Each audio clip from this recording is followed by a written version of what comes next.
kepala produksi yang izinin itu masuk dalam wilayah yang terkumpul sehingga bisa tersimpan itu gitu. Jadi kalau cuti aja lagi pas saya juga kepengen cuti. Kalau misalnya Pak Romani tidak bisa cuti di 2015, kita dikasih keluaran sampai Januari Bu, di 2015 silakan diambil. Saya sisanya 2, saya dapat Januari. Tidak harus di Desember. Tidak harus semuanya di Desember. Nanti perusahaan sudah mempunyai regulasi di situ gitu. Kalau sekarang ini mengajukan pernyataan ditolak oleh manajemen itu menjadi tersimpan kan? Iya, nanti bisa diambil di terakhir Januari. Tentu ada juga pembatasannya ya. Itu memang nanti diambilnya dalam periode besok ya. Jadi nggak bisa tadi yang mengajukan masih dipakai tenaganya itu kan bisa. Kan berarti kan saya yang kena.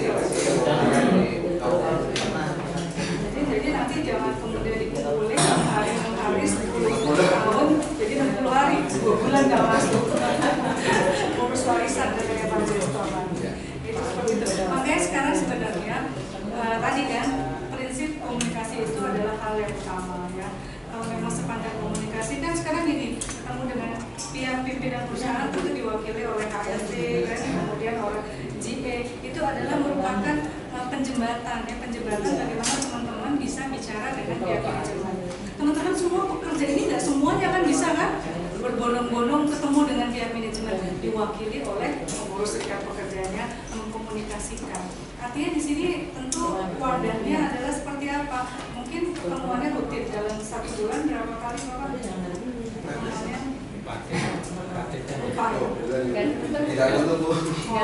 Berarti kurangnya di situ dijadwalkan aja, dijadwalkan kan gini kalau kita sering-sering ketemu malah kita bosan. Jadi memang yang lebih senang adalah kalau kita jarang ketemu tapi udah punya masalah banyak. Jadi ketemu kan dijadwalkan aja lah minimal 1 bulan sekali. 1 bulan sekali. Tapi 1 bulan sekali dalam pekan, tapi kalau ingat gitu ya. Ya inilah dirutinkan supaya komunikasinya baik. Karena dengan komunikasi yang baik tadi bibit-bibit kemudian menjadi timbul rasanya nggak enak, ada rasa kurang ini bisa terakomodir semuanya di situ.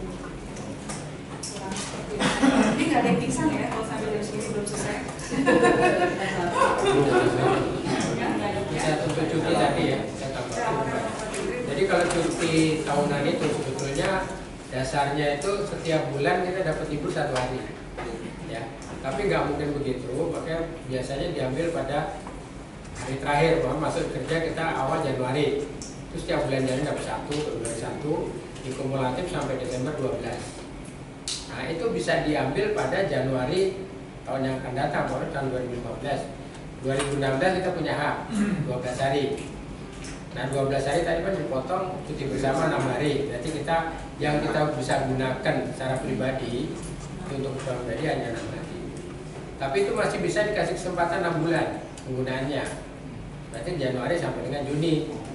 Kalau sampai dengan itu juga tidak diambil tanpa keterangan tadi sudah dijelaskan, tanpa membuat surat akan diambil kapan, ya itu angus. Justru itu nanti HRD biasanya mengeluarkan surat itu.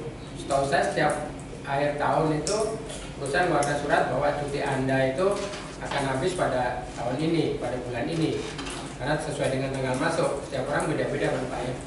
Itu ada surat pemberitahuan. Karena kemungkinan besar bahwa karyawan saking enaknya kerja dan juga itu lupa cuti, ya kan? Yang umurnya tinggi dan sebagainya, justru itu dari pihak HRD itu ada di dalam aturannya itu diwajibkan untuk HRD memberitahu cutinya dia, ya supaya jadi begitu jatuh temponya itu mendekati itu harus surat. Dan tadi kalau pemainnya kita udah ngambil di bulan Maret, tapi perusahaan bilang kamu jangan Maret loh, kamu nanti aja Juli atau Agustus, itu nggak apa-apa, itu nggak angus, karena yang mempertahankan itu perusahaan. Jadi hak Anda diperpanjang lagi 3 bulan, itu nggak apa-apa. Jadi 6 bulan dari haknya baru angus. Sekali lagi haknya dia yang informasi Pak, ya kan? Jangan sampai haknya karyawan itu hilang. Saya tambahannya. Ya. Saya tambahkan lagi dikit lagi Pak mengenai cuti tahunan ini. Nah, cuti tahunan kan baru bisa timbul setelah 12 bulan. Nah ini ada kasus Lebaran nanti kan bulan berapa nih? Bulan Juni. Padahal karyawan baru direkrut, baru 2 bulan. Nanti ada kita sama 6 hari kan gitu ya. Ini kan jadi masalah kan gitu ya. Nah oleh karena itu supaya nanti karyawan baru itu diberitahu bahwa ada sesungguhnya kan dia belum dapat cuti. Ini dikasih tahu nanti cutinya ketika nanti 12 bulan tinggal berapa hari karena udah diambil cuti bersama. Supaya diingatkan gitu. Kan nggak mungkin dia kerja sendiri kan. Nanti iya. Tapi kelihatannya nggak ada karyawan baru. Kita sih, seperti kan sistem ya Pak, udah dari pakai sistem. Biasanya orang juga udah sementara tidak menerima di sistem itu. Sistem ada DDARD, jadi nanti karyawan nggak bisa buka sistem. Nanti disampaikannya suratnya, tinggal ngeprint aja kan sistemnya. Iya Pak. Jam nama, jatuh tempo kamu dengan sekian loh.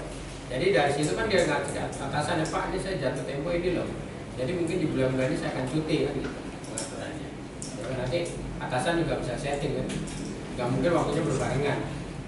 Juga itu dengannya. Ya, yang lainnya?